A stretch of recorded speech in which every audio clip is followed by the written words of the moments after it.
Hi there everyone, welcome back to another English update where I'll present 5 hopefully useful chunks of English language for you. In my last class of the evening there was unfortunately some construction work going on the roof above me, so I'm hoping, fingers crossed, that won't start again while filming. Before I get into the language as well, I'd just like to remind you that if you're not sure about what exactly I'm saying, I will write a comment below the video showing all 5 chunks, so you can read along there if you like. And if you'd like to try and use one of these phrases, then please do write a comment of your own, and I can give you some feedback there about how good your sentence is. Anyway, so on to the first one. The first one is just one word with a comma either side of it. As one of the ones before, it's rather. So I think that generally quite a lot of students are familiar with the structure would you rather? Would you rather go to the cinema or would you rather go to the park today? Presenting kind of a choice between two things. But this structure, rather, in the middle of a longer sentence is kind of different. So I'll give you one example first and then explain. So, I'm not saying that I don't like rain at all. Rather, it's that when it rains, I prefer not to go out, but I still like what I do at home. So in this structure, I'm presenting something at the start of the sentence which is not true, and then after saying rather, I go on to present the truth. So, my example there was that maybe someone got the impression I don't like rain. No, it's not that I don't like rain, rather, and after I say rather, I present the actual truth. So let me think of a couple more examples.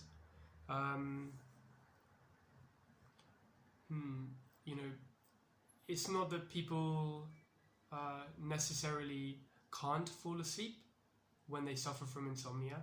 Rather, it's that their daily routine doesn't help them to get into the right state of mind to fall asleep. So a simpler version of that one. When people say they can't sleep, it's not truly that they can't sleep. Rather, they just haven't got themselves ready or let themselves relax. I don't know if you guys noticed, I keep giving examples about sleep recently. Let's see. It's not that exams are pointless. Rather, it's that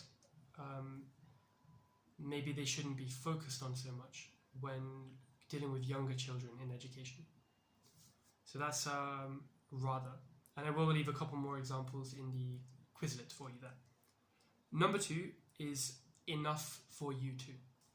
So this one is a kind of variation on enough to.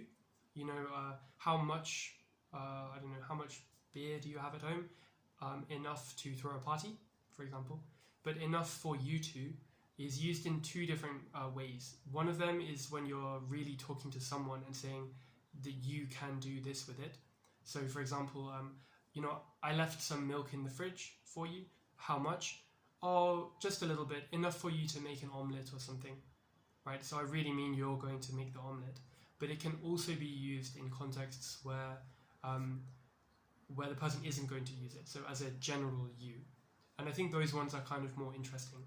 In class today, we were talking about a flying car and how far it can fly. So I was thinking, it can fly 1,000 kilometers. Well, that must be enough for you to fly from Hong Kong to Shanghai. Of course, in this situation, my student doesn't have a flying car. I guess neither of us are going to buy one. So it's just stating the possibility. Maybe if you were designing a computer game, you might design a magical spell, which is designed as an escape spell. So what it might do is freeze the enemy long enough for you to escape.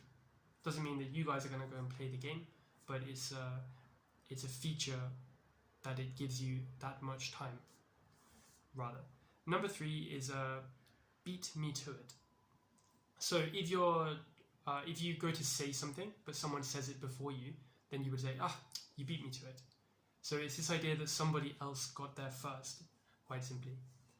Also, if there's something that you were going to do, perhaps around the house, maybe there's a chore that you were being lazy about, and then you see that someone else in the house has done it, you'd say, oh, did you put that away? Looks like you beat me to it. I was planning to do it myself. Sorry for forgetting to do it. Number 4 is a nice one, which came up in my last class today, which is that most commonly your mind, but also sometimes your eyes, play tricks on you. So this is where you get an impression or an idea which you realize later was actually not the case. So for example, you might say that, oh, didn't I see you in town yesterday? And someone might say, no, I wasn't in town at all. I was at home all day. And you say, oh, I swear I could have sworn I saw you in town. It must be my eyes playing tricks on me, right?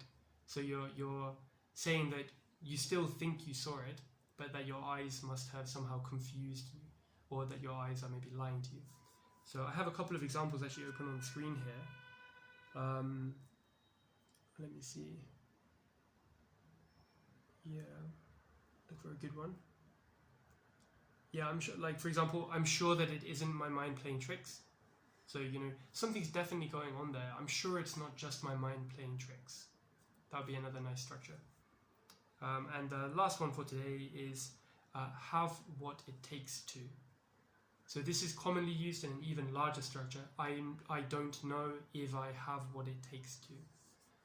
So to have what it takes just means to be, I suppose, prepared and able to do something normally challenging. So for example, someone might give you an opportunity to speak on stage in front of people, and you could say, I'd love to make the most of the opportunity, it would be great for my career, but I just don't know if I have what it takes to really get up there and talk to everybody. I think I'll be too nervous. And on the flip side though, you could also say to someone, no, you definitely have what it takes. Maybe someone's nervous about a performance, not going on stage, but something else, maybe performing music or going into an interview, and you could encourage them by saying, you have what it takes, don't worry about it.